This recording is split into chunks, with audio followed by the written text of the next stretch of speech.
আপনি হিসাব করে মিলান তো বাংলাদেশের সাথে কি সমস্যা, কি প্রশাসনিক কি কারণ? এর চাইতে আবার কি কবরের নিচের ওয়াজ করব? স্ত্রীর গুণাগুণ বললেও যদি আপনার সমস্যা হয়, এ মাহফিল দিয়েছেন কেন? আগামীতে মমতাজের গান দেবেন, বলবে বিশেষ মোনাজাত করেন। কিসের মোনাজাত? এখন তো মোনাজাত করলে বদদুয়া করব।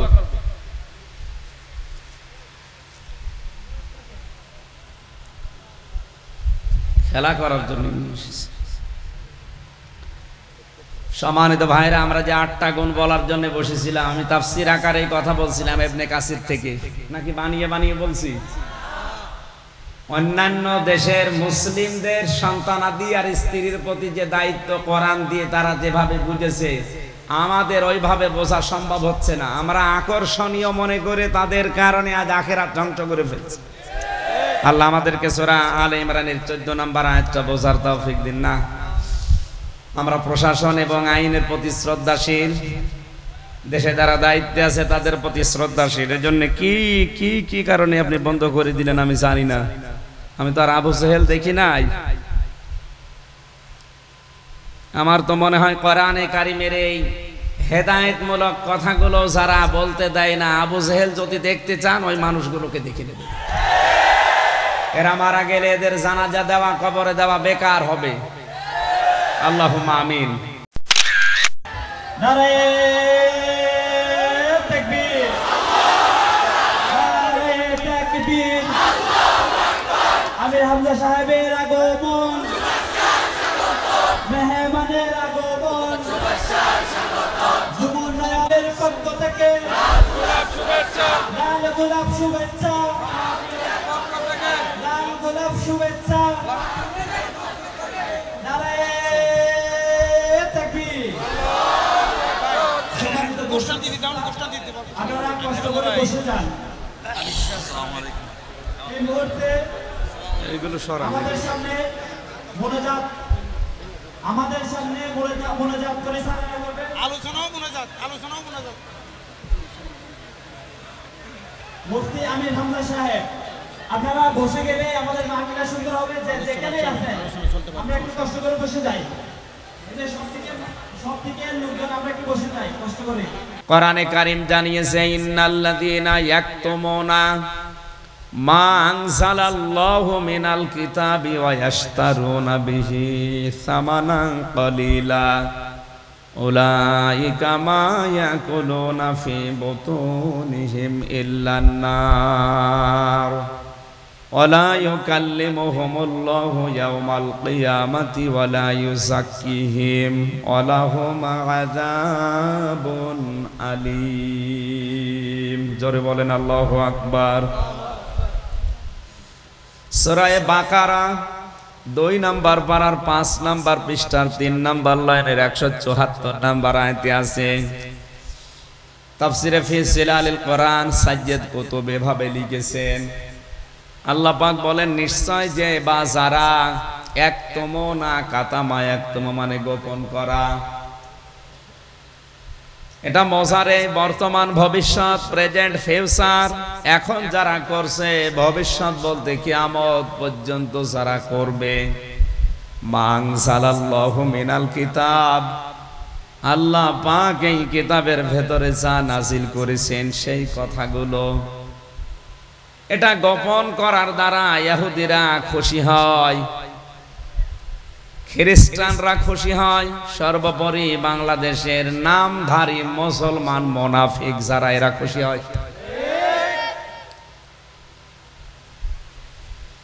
এদেরকে খুশি করার জন্য কোরআনের সঠিক কথাগুলো দুনিয়ার কোন স্বার্থ পেয়ে যারা গোপন করে রাখে, আল্লাহ পাক বলেন এই গোপন করার দ্বারা তাদের হাদিয়া তোফা বেড়ে যায়, তাদের নজর নিয়াত যেটা ছিল তাদের ওইটা বেড়ে যায়, তাদের সেই জায়গা ছিল ওই জায়গা থেকে বাতিলরা আরো উপরে তুলে দেয়।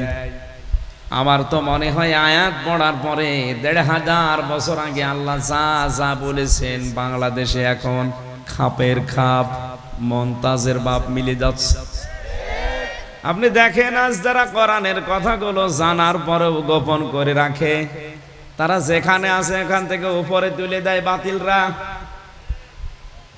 জেলা শহরের মসজিদে যদি ইমাম থাকে, যে ইমাম কোরআনের যত কথা গোপন করতে পারছে তাদেরকে আজ তত বড় জায়গায় দেওয়া হচ্ছে।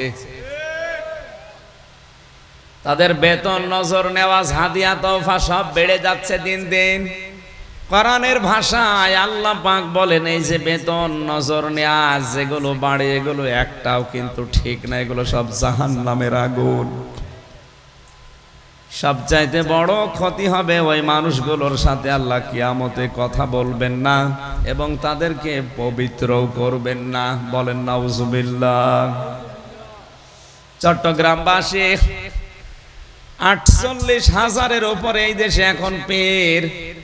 অধিকাংশ দরবারে গেলে আমার যতটুকু বাস্তবতায় ধারণা আছে, অধিকাংশ পীরের দরবারে গেলে সেখানে ইসলামী রাজনীতির কোনো কথা পাওয়া যায় না। বলে এটা রাজনীতি মুক্ত দরবার। বলেন নাউজুবিল্লাহ। যেই দরবারে গেলে রসুলের 10 বছরের রাজনীতি পাওয়া যায় না, ওটা শয়তানের দরবার। 48,000-এর ভেতরে আমার মনে হয় প্রায় সবই এখন এইটা। অনেকে রাজনীতি এটা কোরআনের যেটা আছে এটাকে হারাম মনে করে ফতোয়াও দিচ্ছে। এর দ্বারা তারা বাতিলের কাছে নজর নেয়াজ পাচ্ছে, পদ পদবি পাচ্ছে, বিভিন্ন চেয়ার পর্যন্ত পেয়ে যাচ্ছে। কথা বলেন না কেন? এ চট্টগ্রামে নেই? হ্যাঁ, নাম ধরা লাগবে। এগুলোর দ্বারা আপনি টাকা পয়সা, অর্থ সম্পদ, পদ পদবি, চেয়ার যা কামাই করছেন, আল্লাহর ভাষায় সব জাহান্নামের আগুন।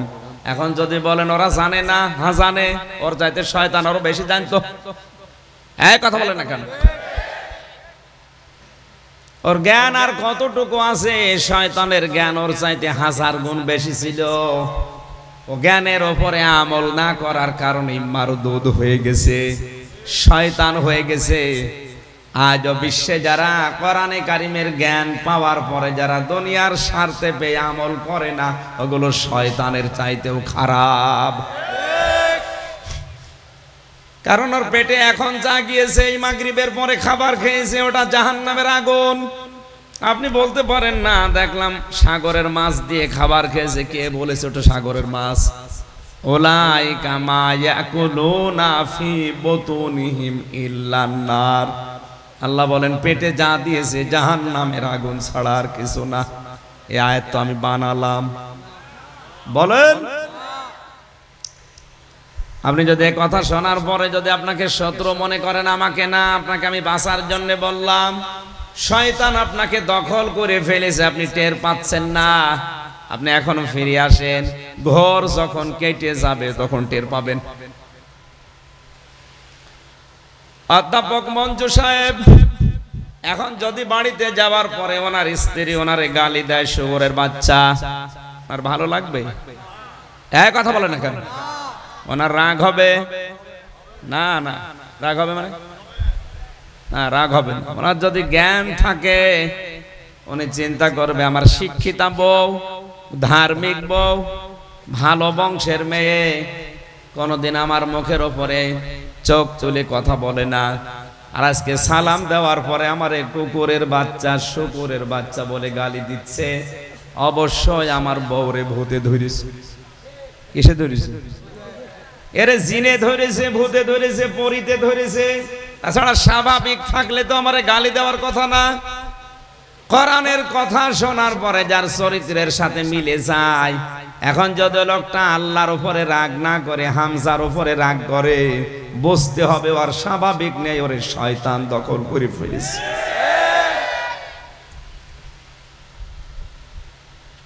আয়াতের শেষের দুইটা কথা বেশি মারাত্মক। ওয়ালা ইউকাল্লিমুহুমুল্লাহ, আল্লাহ তাদের সাথে কথা বলছে না, বলবেও না। অথচ এই বাংলাদেশ সহ বিশ্বে আজ যারা আল্লাহর কথাগুলো গোপন করে, ওই ভণ্ড পীরগুলো আজ আওয়াজ ছড়িয়েছে আল্লাহর সাথে আমার কথা হয়। ঢাকাতে বহু দরবার আছে যে দরবার থেকে আওয়াজ পাওয়া যায় যে ওদের পীর সাহেব নাকি আল্লাহর সাথে ডাইরেক্ট কথা বলে। আল্লাহ বলেন কোরআনের কথা গোপন করলে তার সাথে আমি কথা বলছি না, বলবো না। ওয়ালা ইউযাক্কিহিম, তাদের পবিত্র করছি না, করবও না। তার মানে তাদেরকে জাহান্নামের আগুন দিয়ে আমি আল্লাহ ঝালাই করব। উলাইকা লাহুম আযাবুন আলীম, এদের জন্য যন্ত্রণাদায়ক শাস্তি রেডি করা আছে। বলেন নাউজুবিল্লাহ। এই আয়াত অনুযায়ী আমার যতটুকু বাস্তবতায় জ্ঞান আমি পেয়েছি, আলেম শুধু নামের আগে মাওলানা, মুফতি, হাফেজ, মুহাদ্দিস লেখা থাকলে আলেম হয় না। আলেম হওয়ার জন্য কমপক্ষে 3টা গুণ থাকা লাগবে। কয়টা? বলেন বলেন। যে আলেম আল্লাহর কোরআন নিয়ে চিন্তা ভাবনা করে, যে আলেম কবিরা গুনাহ থেকে নিজেকে সমর্থ থাকার পরও বাঁচিয়ে রাখে, যে আলেম আল্লাহর ইবাদতে নিজেকে নিয়োজিত রাখে। আপনি হিসাব করে বলেন এই আলেম বাংলাদেশে এখন হাতে গোনা নেই। বিশাল জব্বা গায়ে দিয়ে, পাগড়ি মাথার উপরে ফেলে দিয়ে, রুমাল দিয়ে মনে হচ্ছে আসমান থেকে পালিয়ে এসেছে জিবরাইলের ছোট ভাই। বলে আমি দুনিয়াদারি কিচ্ছু বুঝি না, লা ইলাহা ইল্লাল্লাহ, কাউকে কিছু বলবো না।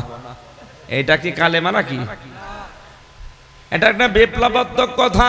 লা ইলাহা ইল্লাল্লাহ এ কথা যদি কেউ ঘোষণা দেয়, এর বিপরীতে যারা আছে তাদের সাথে সংঘর্ষ বাঁধবে। মুহাম্মদ রাসূলুল্লাহ কালেমার দাওয়াত দিয়ে তিনি শত্রু হয়েছিলেন জালেমদের, আর তার দাওয়াত যারা কবুল করেছে তারাও কিন্তু জালেমদের টার্গেট হয়েছিল। আজ আমরা অনেকেই কালেমার দাওয়াত দেই, যাদের কাছে দেয় ওরাও বোঝে না, যে দেয় সেও বোঝে না। আপনি এই সহজ কথাটা কেন মাথায় নিতে পারেন না? বিশ্বনবী মুহাম্মদ রাসূলুল্লাহর মতো ভালো মানুষ এই কালেমার দাওয়াত দিতে গিয়ে তিনি টার্গেট হয়ে গেলেন 82 বার ইহুদিদের। কতবার? আরো জোরে বলেন। আমার তো এই হাদিসের দিকে তাকিয়ে মনে হয় আজ ফিলিস্তিন সহ, আফগানিস্তান সহ এই বিশ্বের যত মুসলমানেরা কালেমা বুঝে পড়ে তাদেরই টার্গেট করে আজ ইহুদিরা। ফিলিস্তিনকে এমনি টার্গেট করে নাই।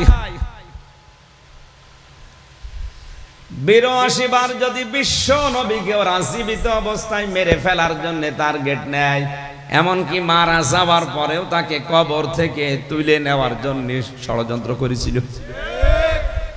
তাহলে আজও বিশ্বে যারা সত্যি নবীর মতো কালেমার কথা বলে, কালেমা পড়ে, তাদেরও বিরুদ্ধে ষড়যন্ত্র ইহুদি আর খ্রিস্টানরা করবে। আমেরিকার সুরটা একটু নরম দেখে অনেকে বিভ্রান্ত হচ্ছে। না, ইহুদি, খ্রিস্টান, বৌদ্ধ, হিন্দু, মাজুসি, শুধু মুসলমান বাদ দিয়ে 4500 জাতি এখন দুনিয়ায়, সব ওরা এক। কোরআনে কারিমে আল্লাহ পররাষ্ট্রনীতির আয়াত দিয়েছেন, ইয়া আইয়ুহাল্লাযীনা আমানু লা তাত্তাখিযুল ইয়াহুদা ওয়ান নাসারা আউলিয়া বা'দুহুম আউলিয়াউ বা'দ। খুব ভালো করে শোনেন, হয়তো আয়াতটা এভাবে শোনেননি। আলেম যারা আছে তাদেরকে বলছি, ওহে যারা ইমানের দাবি করো, এটা সূরা মায়েদার 51 নম্বর আয়াত, তাদেরকে বলছি লা তাত্তাখিযুল ইয়াহুদা ওয়ান নাসারা আউলিয়া, ইহুদি আর নাসারাদেরকে তোমরা কখনো বন্ধু হিসাবে গ্রহণ করবা না। এই আয়াতটা কার? বলেন বলেন। আয়াতের পরবর্তী শব্দ কি? বা'দুহুম আউলিয়াউ বা'দ, যখন তারা একে অপরের বন্ধু। পররাষ্ট্রনীতির এই আয়াতটা আল্লাহ এমনিতে নাযিল করেন নাই। বিশ্বে টিকে থাকতে হলে, বিশ্বে চলতে হলে পররাষ্ট্রনীতি এটা একটা ইবাদত, এটা আপনার লাগবে। ইহুদি, খ্রিস্টান, বৌদ্ধ, হিন্দু যারা আছে তারা যদি একে অপরের বন্ধু হয়ে কাজ করে, তখন আর তাদের সাথে মিল মহব্বত দিয়ে চলা যাবে না। আজ ইহুদিরা খ্রিস্টানদের বন্ধু, খ্রিস্টানরা হিন্দুদের বন্ধু, হিন্দুরা বৌদ্ধদের বন্ধু। আপনি কি মনে করছেন চীন, রাশিয়া, আমেরিকার সাথে দ্বন্দ্ব? এটা তো মুখে মুখে, ভেতরে ওদের সব এক মুসলমান টাইট করার জন্য। আজ ফিলিস্তিনের পক্ষে শুধু মুসলমানের বাদ দিয়ে কেউ কথা বলছে না, অথচ তারাও তো মানুষ। আমি যেটা বোঝাতে চাচ্ছিলাম, কালেমা হচ্ছে বিপ্লবাত্মক একটা বাক্য। এ বাক্য বলতে গেলে এর বিরুদ্ধে যারা আছে অবশ্যই তাদের সাথে সংঘাত হবে, মাস্ট বি। আল্লাহ আমাদেরকে কালেমা সাজ্জেদ কুতুবের মতো বোঝার তৌফিক দিন, বলেন আমিন। তাকে ফাঁসির আসামি যখন করা হয়েছে, ফাঁসি দেওয়ার আগে জেলখানার যিনি ইমাম থাকে, খতিব থাকে, উনি এসে কালেমা পড়াবে। ডাক দিয়ে বললেন, আল্লাহর বান্দা, এই কালেমাটার দাওয়াত দিতে গিয়ে আজ আমার ফাঁসির রায় দিয়েছে, এখনই আমাকে মেরে ফেলবে। আর এই কালেমা পড়ি আপনি বেতন পাবেন, নজর পাবেন, নিয়াজ পাবেন, আপনার মর্যাদা আরো বাড়বে রাষ্ট্রে। সুতরাং আপনি ভালো করে শুনে নেন, আপনার কালেমা আর আমার কালেমা কখনো এক না।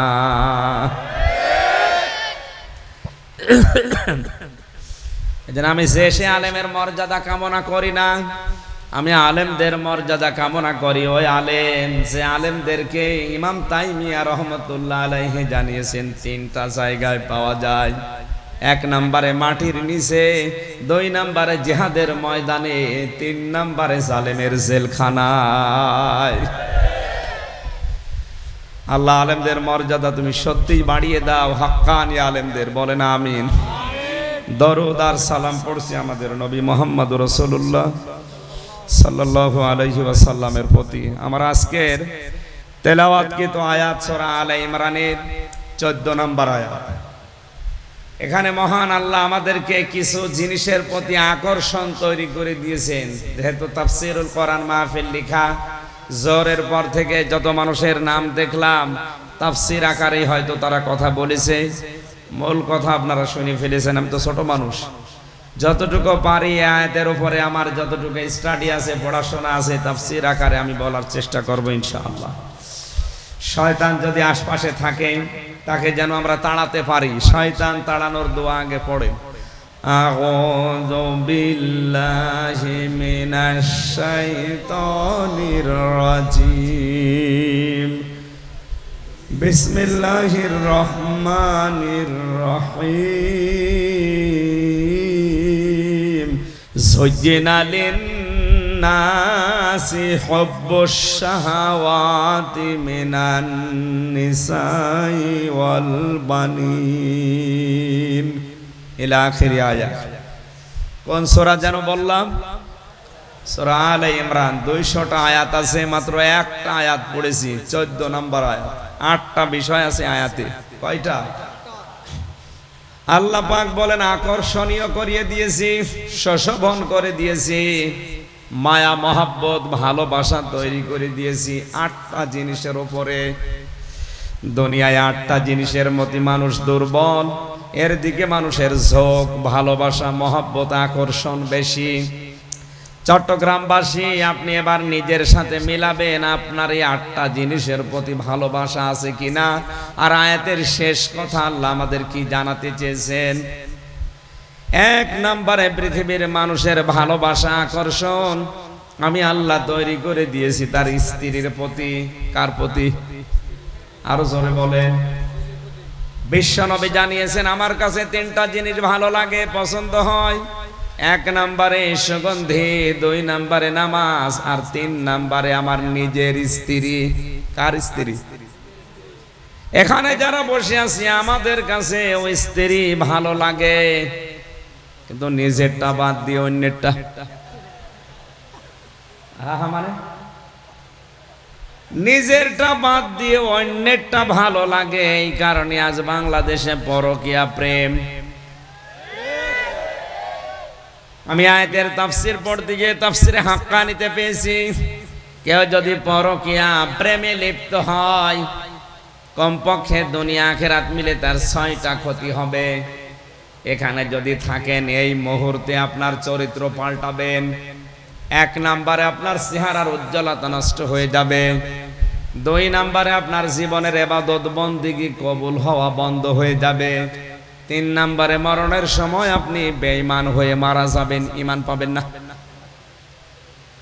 এই যে এত বড় কঠিন কঠিন কথাগুলো বললাম, এবার আল্লাহকে সাক্ষী রেখে হাত তুলে বলেন তো পরকীয়া প্রেমে লিপ্ত আছেন কারা?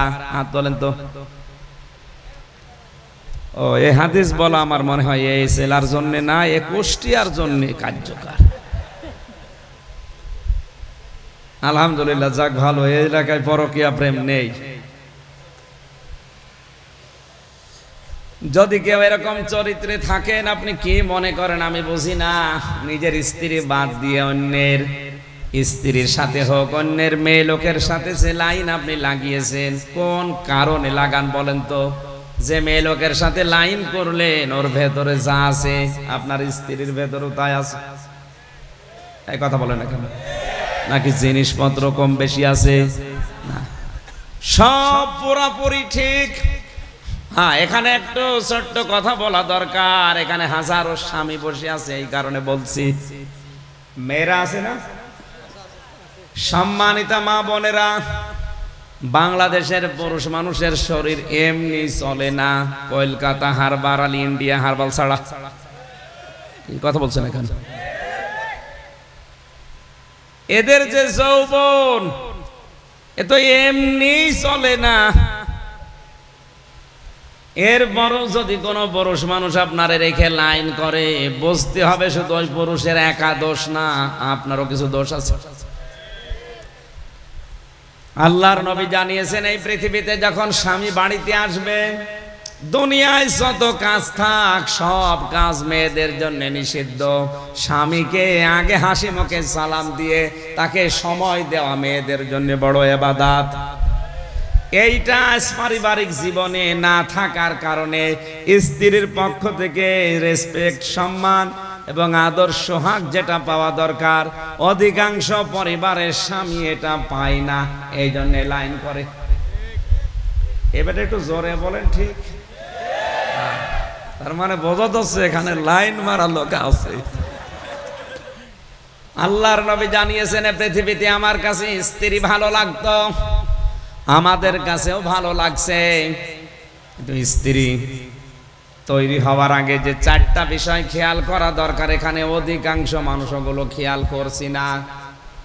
এই যে লোকটা বসে আছে, বিয়ে করার পরে 10 বছর পার হয়ে গেছে, হয়তো এখন উনি বউ পাল্টাতে পারবে, কিন্তু সন্তান হয়ে গেছে 2-3টা। বলেন তো তারা তাদের মা পাল্টাতে পারবে? আরো আসতে বলেন। এই জন্য উনি সহ যত মানুষ এখানে আমরা আছি, বিয়ে করার আগে অবশ্যই সন্তানের মা কে হবে তার গুণাগুণ 4টা দেখে নেওয়া দরকার। 1 নম্বরে তার বংশ দেখতে হবে, 2 নম্বরে তার সৌন্দর্য, 3 নম্বরে তার সম্পদ, 4 নম্বরে দেখা লাগবে আল্লাহওয়ালা দিনদারিত্ব। অথচ আজকে বাংলাদেশ সহ অধিকাংশ মুসলিম দেশে মুসলমানদের বিয়ে শুরু হয় হারাম কাজ দিয়ে। মেয়ে দেখতে যাচ্ছে ছেলের দোলা ভাই আর বাবা, যে বিয়ে করবে যে ছাড়া দোলা ভাই আর বাবার জন্য দেখা ওই মেয়েকে জায়েজ আছে? আরো আসতে বলেন। অনেক জায়গায় দেখা যায় দোলা ভাই আর বাবা মিলে দেখতে গেছে, বাবার পছন্দ হয়ে গেছে, ছেলে বাদ দিয়ে নিজেই বিয়ে করে ফেলেছে।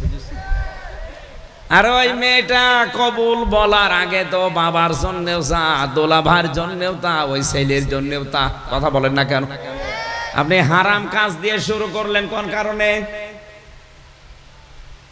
এরপরে সন্তান জন্ম দেওয়ার সময় যেটা করা লাগে, ওইটা অধিকাংশ মানুষের আমার মনে হয় ওর দোয়ায় জানা নেই। রংপুরে এক মাহফিলে গিয়েছিলাম, এক মুরব্বি এসে বলছে, হুজুর আসসালামু আলাইকুম। চেহারা দেখে তো মনে হচ্ছে অনেক বয়স, কি ছেলে মেয়ে আছে আপনার? হ্যাঁ। কয়টা? 9টা।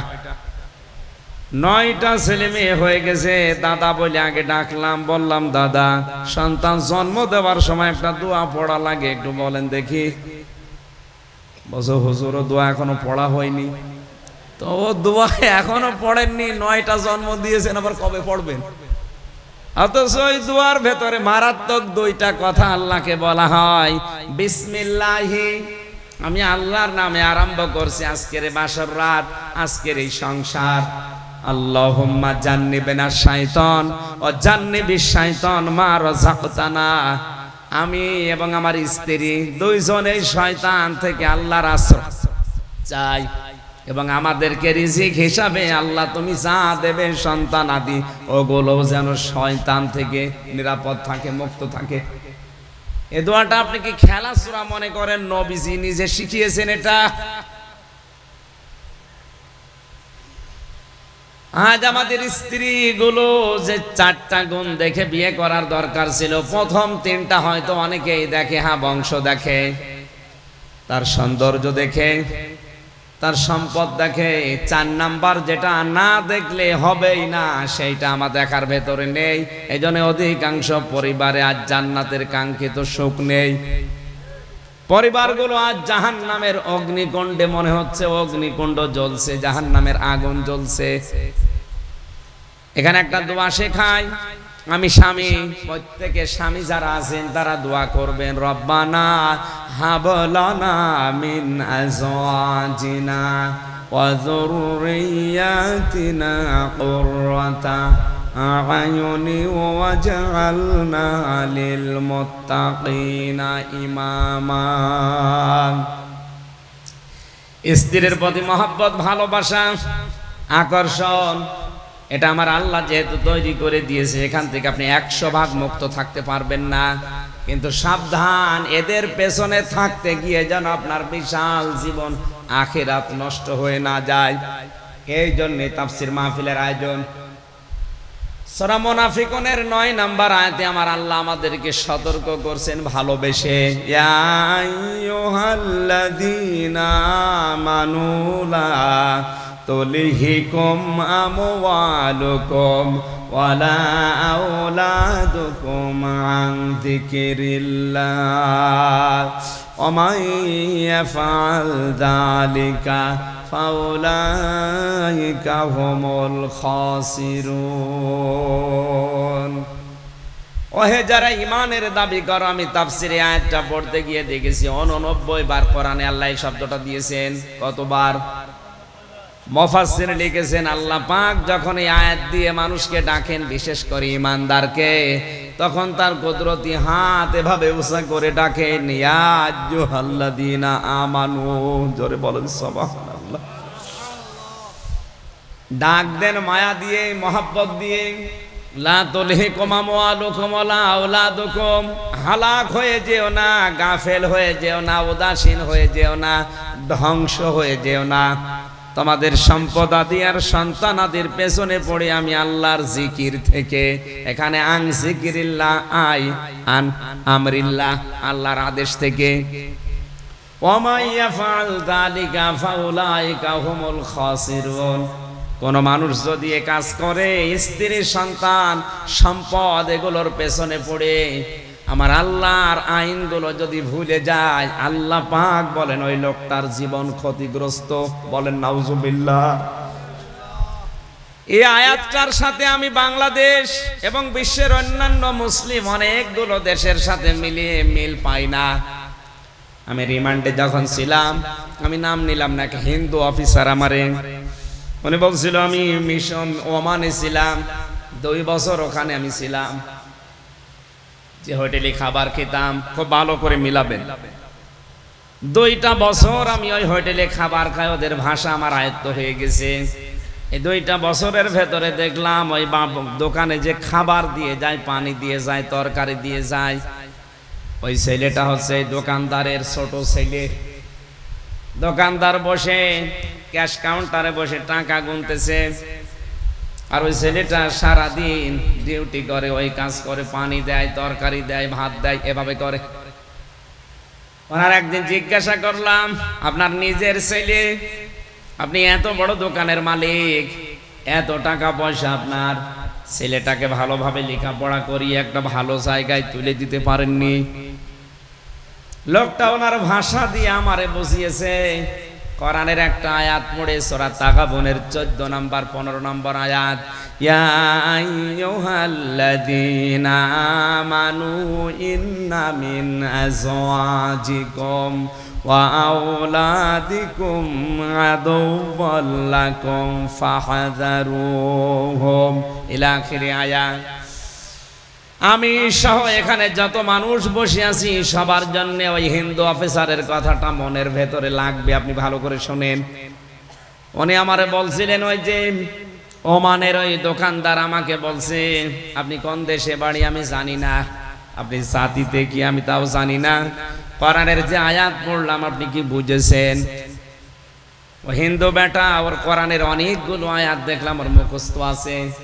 আমি তো নিচে হাফেজ।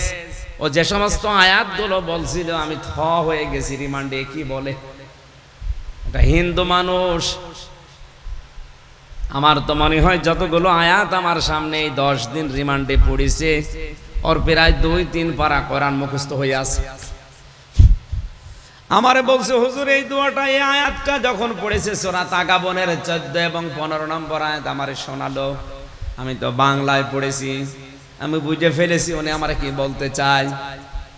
দোকানদার আমাকে বলতে চেয়েছে, হে আল্লাহর বান্দা, আল্লাহ পাক আমাকে কোরআনে কারিমে জানিয়েছে অবশ্যই তোমাদের স্ত্রী, তোমাদের সন্তান তোমাদের মাঝে মাঝে তোমাদের জন্য শত্রু হয়ে দাঁড়াবে, সুতরাং তাদের সম্পর্কে সতর্ক থাকবা।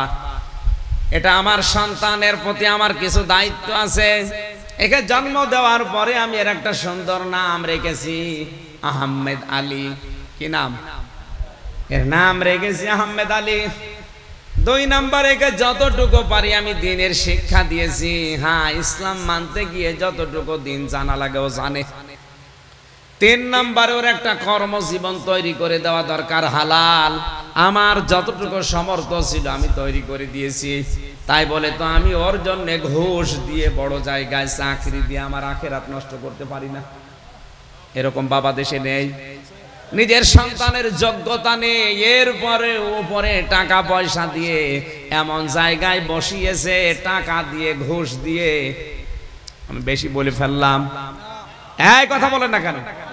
এ বাবা কিন্তু জানে যে চেয়ারের যোগ্যতায় আমার ছেলে নেই, এরপরও ঘুষ দিয়ে ওই জায়গাটা ওই চেয়ারে তাকে বসিয়ে চেয়ারটায় বসে আর আজে বাজে কাজে, অবৈধ কাজে আঞ্জাম দিচ্ছে ওর ছেলে, কারণ চেয়ারের যোগ্যতা তো ছেলের নেই।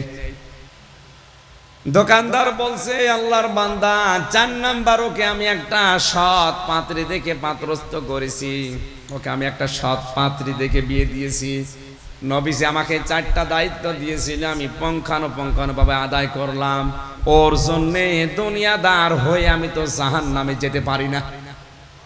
আপনি হিসাব করে মিলান তো বাংলাদেশের সাথে। কি সমস্যা? কি প্রশাসনিক কি কারণ? এর চাইতে আবার কি কবরের নিচের ওয়াজ করব? স্ত্রীর গুণাগুণ বললেও যদি আপনার সমস্যা হয়, এ মাহফিল দিয়েছেন কেন? আগামীতে মমতাজ গান দেবেন, বলবে বিশেষ মোনাজাত করেন। কিসের মোনাজাত? এখন তো মোনাজাত করলে বদদুয়া করব।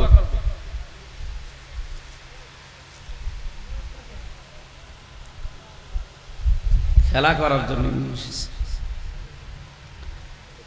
সম্মানিত ভাইরা, আমরা যে 8টা গুণ বলার জন্য বসেছিলাম, আমি তাফসীর আকারে কথা বলছিলাম ইবনে কাসির থেকে, নাকি বানিয়ে বানিয়ে বলছি? অন্যান্য দেশের মুসলিমদের সন্তানাদি আর স্ত্রীর প্রতি যে দায়িত্ব কোরআন দিয়ে তারা যেভাবে বুঝেছে, আমাদের ওইভাবে বোঝা সম্ভব হচ্ছে না। আমরা আকর্ষণীয় মনে করে তাদের কারণে আজ আখিরাত ধ্বংস করে ফেলছি। আল্লাহ আমাদেরকে সূরা আলে ইমরানের 14 নম্বর আয়াতটা বোঝার তৌফিক দিন না।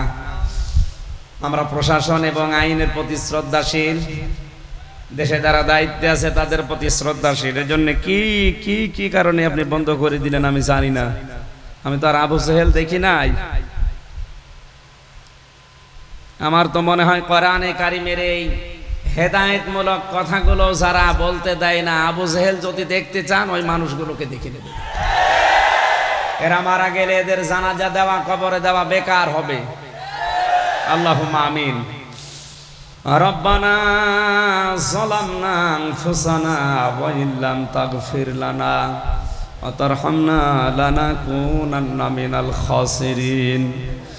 রব্বুল আলামিন বড় আশা নিয়ে কোরআনে কারীম প্রচার করার জন্য সেই কুষ্টিয়া থেকে চট্টগ্রাম পর্যন্ত এসেছিলাম।